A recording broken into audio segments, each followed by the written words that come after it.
Hi everybody, Andrea Frank Hencart here with our last week of Dump the Junk. And you know, we've been talking about getting rid of and cleaning out and making room for new things and creating new energy spaces in our kitchen, our bathrooms, our garages, our drawers, our closets. We've been dumping the junk, releasing, letting go. And you know, there's another place that I think is really extremely important to look at, and that's right here, what's between our ears and what's in our bodies. And that's what I want to talk about today, is dumping the junk from within. And I'm fortunate enough, in my home, I've taken an entire bedroom and dedicated it into my yoga meditation room. And I've got a beautiful altar. Let's see if you can see this, my altar. And there's just beautiful space all around here, and my yoga mats, and I've got a big massage thing over there that I'm working on circulation with, and I've got my treadmill over here and my balls to work on. So it's an awesome space, and it's a great place that I come into every morning and I come into every evening, where I stretch and I just gather my thoughts and I do my gratitude. And I think that as we go through our days, it's important for us to look at the thoughts, the negative thoughts that come into our minds. I know for people who are using our superfood nutrition, who are using isogenics, and if they hit a plateau and they're saying, oh, you know, I've hit a plateau. Well, yes, our bodies need time to readjust. Our bodies need time to grow into who we want to be, who we are becoming. And that's what we need to take time to allow, to breathe into allowing that to happen.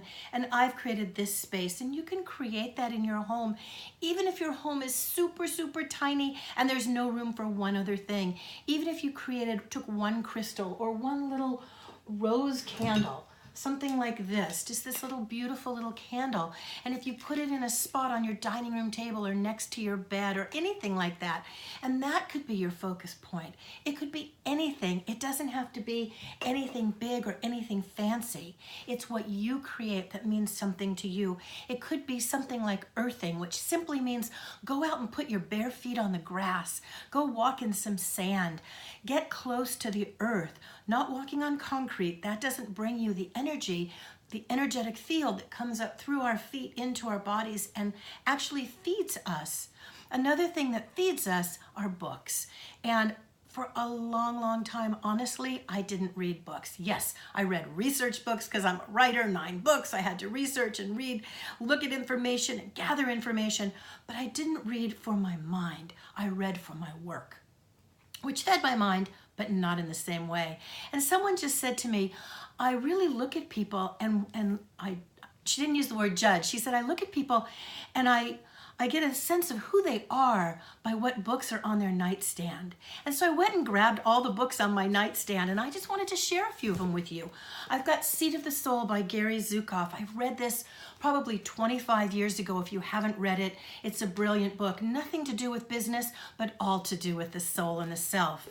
Power Your Happy. Work hard, play nice, and build your life dream. What a great book, Power Your Happy. That's something I'm working on. Of course, Pivot, which we talked about last night.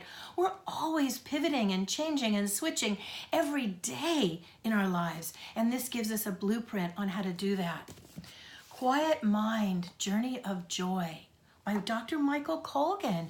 Just the title brings peace to me. Quiet Mind, Journey of Joy, and it's such an easy book to read. Code of the Extraordinary Mind by Vishen Lakhiani, a dear friend of mine who runs all of Mind Valley U. If you haven't discovered Mind Valley, go to mindvalley.com. It's one of the biggest hubs for personal growth seminars in the entire world. And he wrote this incredible book, and he even has a chapter in here where he talks about being unfuckable with.